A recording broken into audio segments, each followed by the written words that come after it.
usual Just on the team. outside. Can't be in the middle. Yep.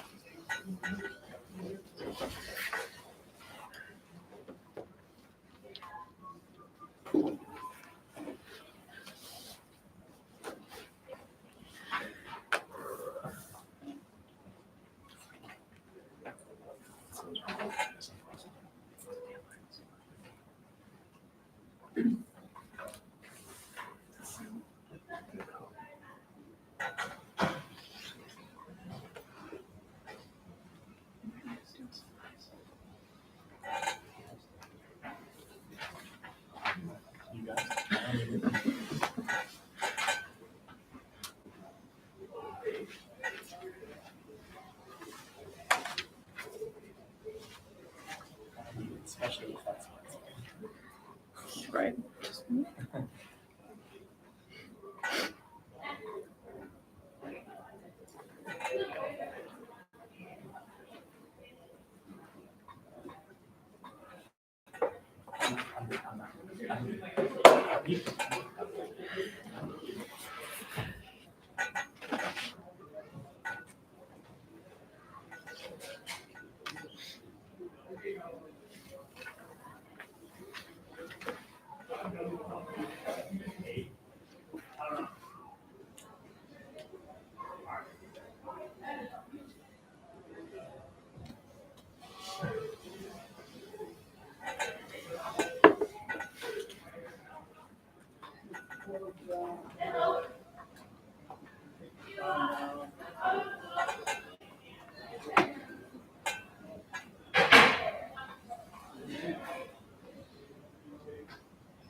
Here we go.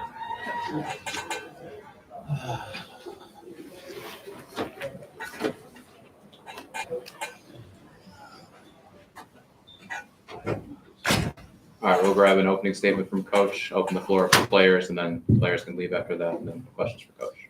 Okay, as I said on the TV interview afterwards, in my 40 years of playing home games at Oakland University, I would tell you that that has to be one of the greatest performances I've seen an opponent come in here and give. I think you have to really give them, John and his team, a ton of credit. They played with great confidence. They shot the ball as good as you can't shoot it any better than they shot it. At one point in the second half, I think they were 17 of 19. And so we could sit here and say, this guy didn't do this and we didn't do that. And I think you're taking away from the truth of what really happened. They played one of the greatest games I've ever seen in this building, and I give them all the credit for that. Questions for the players? DQ, I know a loss like that is never fun, but was it nice for you to kind of get a rhythm there in the second half? Yeah, it was nice. Try to keep the energy up, even though we were down. Just trying to keep our staying motivated is a big part of it. No matter the score, no matter who's out there, we just try to stay competitive for 40 minutes. So that was the biggest thing. I got a question for both of you guys. I noticed that this is your third game that you guys are playing this week. How does it feel after playing all three of those games this week? Just having that consistency. I feel like it's not really an excuse for us because Cayman Islands, we did it back to back to back. So I just feel like it was one of those games where another team just was hot, and we weren't able to stop it, unfortunately. Like, they shot even better in the second half, even though we won it. We made sure that we were trying to get to the shooters, and that's crazy. As Coach was saying, that's probably one of the best games you ever see from a shooting standpoint. And, yeah, I just feel like it's just one of those games where anything can happen. Isaiah, you played a lot of basketball games, obviously, in your life. Backing up to what Coach Campy said, was that one of the greatest performances you've ever seen a team have before? For sure. I've never seen anybody that be able to shoot as good as that. And, most teams that have one or two people that can shoot like that, but it was about 4 or 5 guys out there at least made 3 more threes. So that's kind of hard to defend, especially even if you have a great defense, which we have. And then we shot 25%. I mean, 22% for the whole game. So that's kind of rough on us too, from 3. So yeah. Any last questions for the players? All right, you guys are good. We'll open the floor for Coach now. Coach, it seemed like you guys struggled to control the tempo today, and after you've done that so well, like early in the season, was there a reason for that today? I don't know.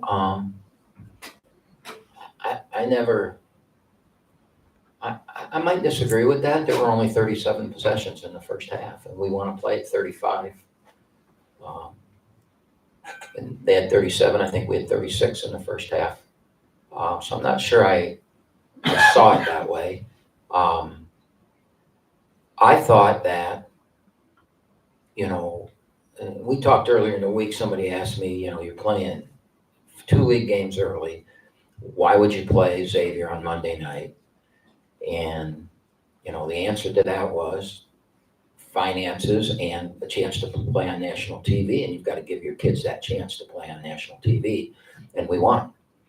And then you're playing your arch rival on Wednesday, and there's a lot of, and people were saying, well, you got Detroit on Wednesday, 2 days. And I said Monday or Tuesday, I said, I'm not really worried about the Detroit game. It's a rivalry game. We will play. I'm worried about Saturday. And I thought I saw at the beginning of the game Saturday, I mean, we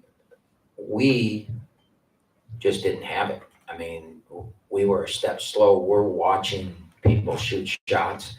Now, again, I don't want to take away from what they did and how it went. And this sounds like I am, and I'm just answering the question, okay? We were ball watching, and in that zone, if you ball watch, you're going to give up a lot. And we were ball watching. There was a play early that kind of just epitomized what was my fear, and that is they shot a turnaround shot, and the ball hit the basket, went up in the air, and it came down and landed right under the rim. And we got 3 guys standing there watching. And their guy was so surprised, all he had to do was pick it up and lay it in, and he was so surprised that nobody went for the ball, he fumbled it out of bounds. I mean, we got away with it. But that kind of typified what I was afraid of, that we didn't have the kind of juice that we were going to need.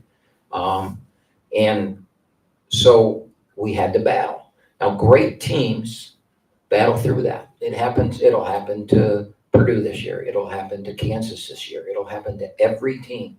We'll have 3 to 5 games like this. The great teams find a way. I was very excited in the last 5 minutes of the first half because we went to our identity. We threw the ball into the post. We dominated the basket area with Baru and Trey and Chris. We scored in there. We battled back. We got it back to 3 or 4 points. We missed a free throw. And then we had a 2-for-1 situation. And I asked the player, we had this situation in a game before, and I explained what we wanted. We talked about it. We had a 2-for-1 on an out of bounds. And I said, I want to get to the rim. Do not settle for a jump shot. We settled for the jump shot. That's not good. They get the ball. Because of that, it took so long to get the shot. Instead of a 2-for-1, we gave them the last shot of the half.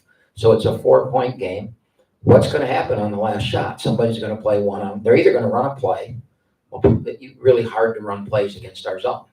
So somebody's going to ball screen or something and drive it at the basket. And they're either going to get a shot or they're going to kick it somewhere. So the guy drives to the basket, and all the crap that happened early in the game, we stood and watched, and they threw it to a guy for a wide open 3. And there was a guy standing 4 feet from him. But we had our head turned and was watching and didn't run to the shooter. That guy is a very good defender and somebody that, I trust greatly, and that would never happen, but we just didn't have it today. We just didn't. And, we got in the locker room and he's shaking his head, telling everybody he's sorry. He knew what he did wrong. But that 3 was really huge. And then I think the bottom line was we still felt at halftime, we had battled back and we had the formula, play it inside. And we had down 7. We had the ball. Come out, we're going to run a play. It's going to be a layup. And it would have been a layup, except the guy instead of fighting pressure and throwing the pass, he took 2 dribbles away from the basket and tried to throw some loop pass, which their little point guard intercepted. And they ran out and got a layup, and then we come down and turn it over, and they run down and get a wide open 3 and make it, and it's back to double digits. And all that work we did in the last 5 minutes of the half, that great teams would have come back and found a way to win at home by 1 point. We blew that, all because of turnovers to start the second half. We have to learn from it. And when we get in this situation again, not do that. Cam, stylistically, what Purdue Fort Wayne does seems a little awkward's not the right word. It's less conventional than what you see a lot of other teams do, just in terms of the number of shooters that they have. Is it I guess awkward for you guys to defend that style and people in general to defend that style? Well, it was going to be a real. I mean, they've beaten us 4 times in a row, and their style hurts our zone, and we knew that. We had no chance guarding man-to-man, and to guard them man-to-man, you have to be in the gap, pack line, tough, physical, defensive team, and the only way you do that is to play that style and to play it every day. Well, we're not just going to switch out of our zone and be able to guard them.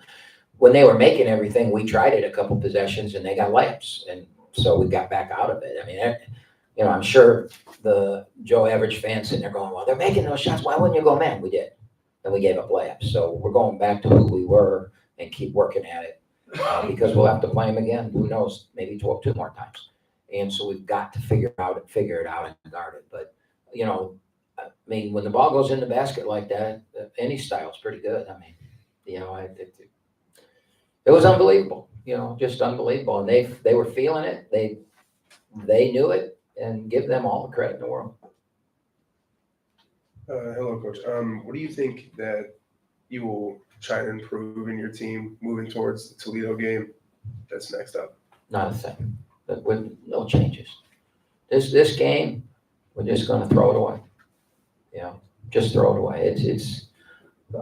We don't play 3 times in a week anymore. We aren't going to play our rival and the emotion of that and that. I have a really good basketball team. There will be a lot of people question that after today. That's fine. I don't really care. I know what I have. I've got a really good basketball team. And what we can't do is we can't allow the outside noise to put doubt in their mind in anything we do.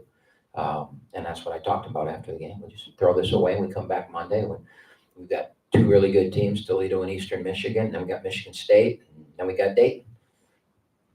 And then that part of the season's over. I do not like having to play league games in December. But when you play 20 league games, you have to. There's 4 or 5 conferences in the country that are playing this week. It is what it is. If we'd have won today and we were 2-0, then I would say, oh, I really like playing 2 games, right? So it is what it is. There's 20 hurdles you got to clear.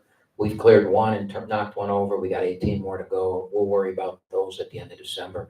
We'll get back. Hopefully, I just hope Tone's not out, for a long extended period. The injury bug the last 4 or 5 years has just killed us. And, Tone was just getting healthy and he played really well Monday against Xavier. He played good against Detroit. He was just starting to figure it out and come on. And so I just hope we don't lose him. And then hopefully we'll find out next week in Lampman. And Blake Lampman's one of our best players. There's no question about that. And he and Trey are our 2 best players. And if we get him back, that's going to help us a great deal too. If we don't get him back, we just move forward. But Tone's going to be very important because our depth is our strength. And that's a major hit if we lose Tone. Any final questions? Thank you, Coach. Okay.